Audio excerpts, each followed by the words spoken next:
donc avec des femmes, des auteurs féminins qui sont venus aujourd'hui vous parler de leur univers et du fait d'être auteur et d'être femme et d'écrire avec des personnages également féminins. Donc, vous allez vous présenter les unes après les autres déjà, pour que vous sachiez qui vous êtes, ce que vous écrivez. Donc, Estelle Faye, je suis auteure dans divers genres de l'imaginaire, on va dire comme ça couvre de la fantaisie historique, du merveilleux chinois, du post-apocalyptique, pas glauque, très cabaret, très sympa, enfin, et plein de nouvelles, voilà. Et j'écris aussi pas mal de personnages masculins dans lesquels je me représente vraiment et que j'adore faire souffrir. Donc Nathalie Do, moi j'écris de la fantaisie et du fantastique féerique chez divers éditeurs depuis pas mal d'années. Et j'avoue que j'ai beaucoup plus de facilité à me transposer dans un personnage masculin que dans un personnage féminin aussi, même si j'ai des personnages féminins, plus des femmes que des filles. Bon, bonjour, donc Laetitia Mendes, donc je fais différents thèmes également, donc l'urban fantasy pour ce qui est vraiment de l'univers fantastique, également de la littérature romantique, avec du suspense et du livre pour enfants, donc j'essaye de me varier, et généralement mes héroïnes ont beaucoup de caractères un petit peu comme moi. Donc je suis Ophélie Bruno, j'ai une palette assez variée puisque j'écris aussi bien de la science-fiction, du space opéra avec des vaisseaux spatiaux et des combats de vaisseaux, que de la fantasy dans le sens le plus magique de la chose, ou du fantastique et de l'urban fantasy. Mes personnages, j'ai peut-être un peu plus de personnages principaux féminins, mais sont globalement aussi bien masculins que féminins. Ça va vraiment dépendre de mon envie du moment, et puis de l'humeur, et de ce qui va le mieux dans le contexte, tout simplement. Alors moi c'est Claire Cruste, je suis la petite dernière en fait. J'ai publié mon premier roman, donc Les Neiges de l'Éternel, chez ActuSF en août 2015. C'est à la frontière de la fantaisie et du fantastique. Ça se passe dans un monde imaginaire très inspiré du Japon féodal. Pour ce qui est des personnages féminins, il y en a à peu près. Et en fait, il y a surtout 2 personnages féminins, 2 personnages masculins, et où j'ai pas vraiment eu de mal à me glisser dans les personnages masculins et féminins. Pour moi, c'est un petit peu la même chose en fait. Il y a beaucoup de gens qui se posent la question, comment pense un auteur féminin? Est-ce qu'il y a une différence par rapport à un auteur masculin? Est-ce qu'il a la même vision de l'univers qu'il va créer? Est-ce qu'il a la même façon de penser? Alors, je serais prête à parier que nous allons avoir des réponses très diverses qui prouveront que la différence tient peut-être plus à la personnalité que à savoir si la personne est un homme ou une femme. Enfin, je vais quand même laisser mes collègues répondre. Ah bah, mon avis est justement que chaque personne a sa sensibilité personnelle qui va évidemment dépendre en partie du fait qu'on soit un homme ou une femme, mais ça ne va pas être forcément ce qui va diriger notre pensée, ce qui va totalement déterminer la façon dont on ressent le monde et dont on pense et dont on conceptualise. Ça va vraiment fortement varier d'une personne à l'autre. Je pense sincèrement que ma façon de voir le monde va être beaucoup plus proche de la version du monde, par exemple, d'un homme vivant à Paris en 2016 et exerçant une profession dans l'informatique, puisque c'est ce que je fais quand je n'écris pas, que d'une femme paysanne de la Chine médiévale. Ça me semble absolument évident. Donc être un homme ou une femme, ça joue, mais ça ne va pas forcément tout diriger et tout conditionner. Alors moi j'ai un peu évolué sur ce sujet-là depuis que je suis auteur et au fil aussi des rencontres, des tables rondes. C'est-à-dire que avant tout, j'ai l'impression d'être un auteur, c'est-à-dire je suis auteur avant d'être une femme, je suis auteur avant beaucoup de choses. Si demain j'étais un homme avec des histoires plein la tête, je pense que je serais beaucoup plus proche de la personne que je suis aujourd'hui que si demain j'étais une femme mais que j'ai plus toutes ces histoires qui me tournent dans la tête. Vraiment, ça c'est la première chose que j'ai pensée. Après, en voyant le monde littéraire autour de moi, ou en voyant comment on réagissait en tant qu'auteur, de fait, j'ai l'impression que quand on est une femme, on est confronté justement à des questions de genre tous les jours, même pas méchamment. Par exemple, très vite on m'a posé la question, est-ce que tu dis auteur, auteureux ou autrice? Donc même si c'est pour dire moi je m'en fous, il faut quand même que je réponde à cette question. Alors que finalement les auteurs mecs, ils n'ont pas à répondre à cette question-là. Donc de fait, il y a peut-être des questions sur lesquelles on est plus sensibilisé simplement parce que la société nous renvoie beaucoup plus facilement à notre genre, donc même dans des petites circonstances pas graves, que les auteurs mecs. Donc voilà, quand même, je suis passée de non mais de toute manière, moi je suis neutre et voilà, j'assume, à finalement, il y a quand même des questions que de fait, je vais peut-être un peu plus traiter, ne serait-ce que voilà, la question de que fait un genre pour un personnage, qu'il soit homme ou femme d'ailleurs, que si j'étais un mec.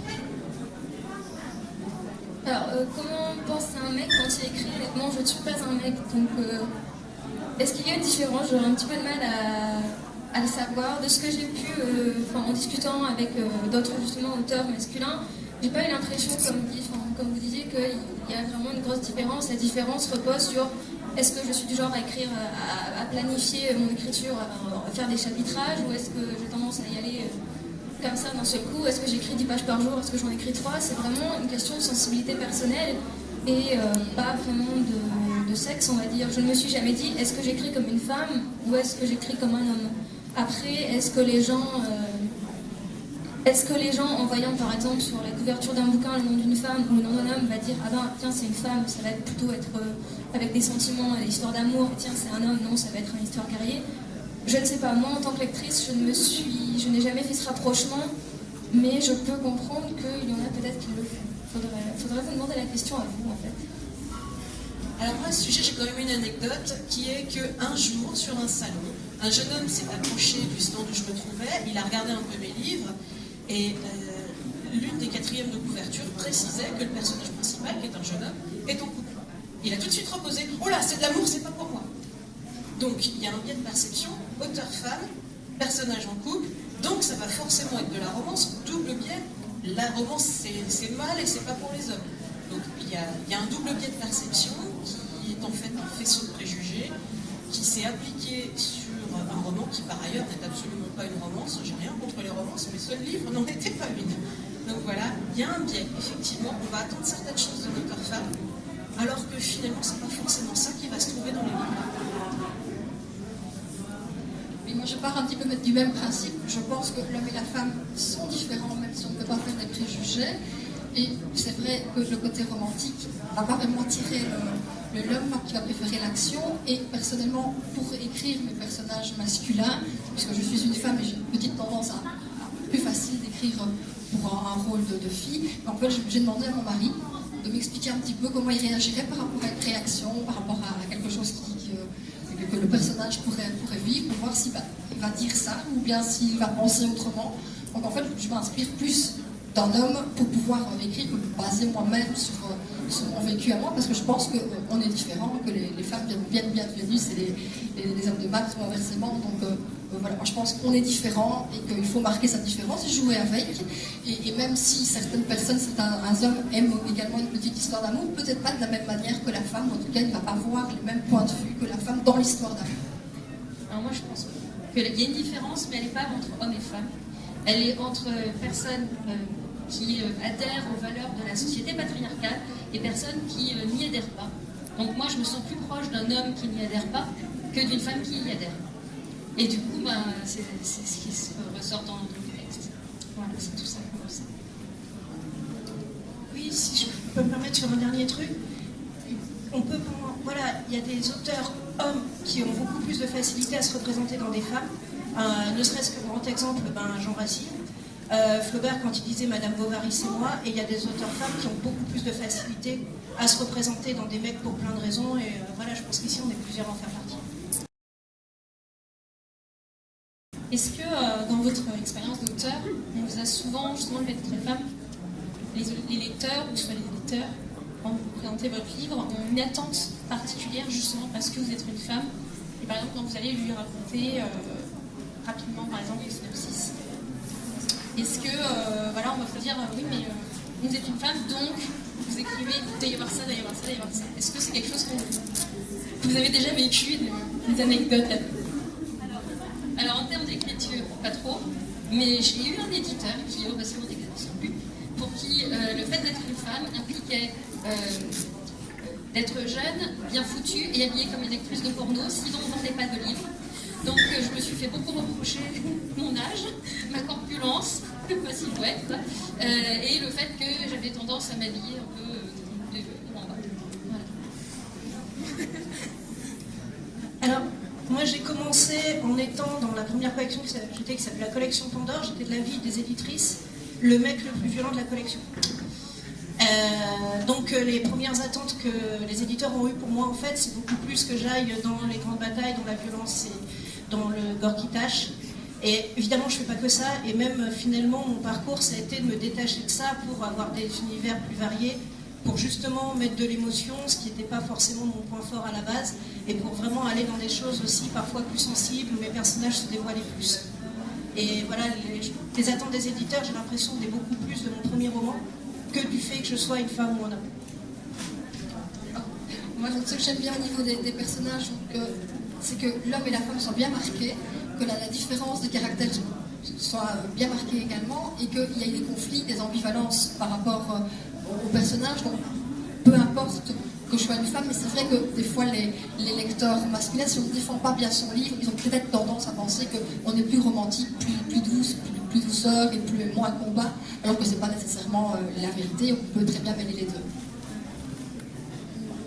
Alors, à titre personnel, dans mes relations avec des éditeurs, j'ai jamais eu de remarques ou d'attentes particulières du fait que j'étais une femme. Il faut voir quand même que mon premier roman publié a été un space opéra, genre dans lequel, justement, il n'y a pas énormément de femmes.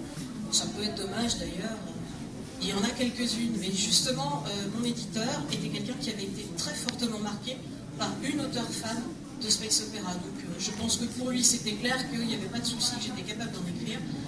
Et il m'a fait travailler ce roman, il n'y a eu aucun souci. Et par la suite, à ma connaissance, je n'ai pas eu affaire à des attentes particulières. Alors en revanche, j'ai une camarade auteur qui dernièrement a écrit, je crois qu'elle est en train de le terminer, donc elle va le présenter à des éditeurs, où elle a commencé. Je ne suis pas forcément au fait du truc, mais il s'agit d'un thriller militaire, vraiment le truc masculin par excellence. Et elle envisageait, la dernière fois qu'on en a parlé, très sérieusement de le présenter, y compris auprès de l'éditeur, sous un pseudonyme masculin, pour qu'on n'aille pas imaginer qu'en fait elle était en train d'écrire une romance thriller. Parce qu'elle craignait, là elle s'aventurait auprès d'éditeurs qu'elle ne connaissait pas, et pour se prémunir de ses préjugés, elle envisageait d'ores et déjà de d'abord se présenter comme un homme, avec ce pseudonyme, de façon à être sûr que l'éditeur lise le livre, et ensuite, si le manuscrit convenait et qu'il avait commencé à entrer en contact, avouer qu'elle était en réalité une femme. Il y a quand même toujours une crainte, même si de mon expérience personnelle, ça n'a pas été justifié, mais il y a toujours une crainte parce qu'on ne sait jamais quand on va auprès d'un autre éditeur, auprès d'un autre genre, et en particulier dans des genres qui sont traditionnellement très masculins, on a toujours une crainte de se retrouver catalogué simplement parce qu'on est une femme. Ce que tu dis, je trouve ça quand même vachement triste, étant donné que c'est vraiment l'auteur elle-même qui se pose des limites en se disant « Ah oui, mais on va peut-être me cataloguer, c'est vraiment dommage. » En ce qui me concerne, je n'ai pas eu d'expérience de ce genre, que ce soit au niveau de mon éditeur ou des lecteurs. Pour ce qui est du livre, en fait, que ce soit au niveau du titre, donc Les Neiges de l'Éternel, et de la couverture, on imagine tout de suite, je pense, quelque chose d'assez poétique, contemplatif. Donc, quelque chose plutôt sur le sentiment, etc. Je ne pense pas que ce soit relié à quelque chose... En fait, que je sois une femme, je trouve à la base, je ne suis pas du tout sentimentale. C'est simplement le livre qui est comme ça.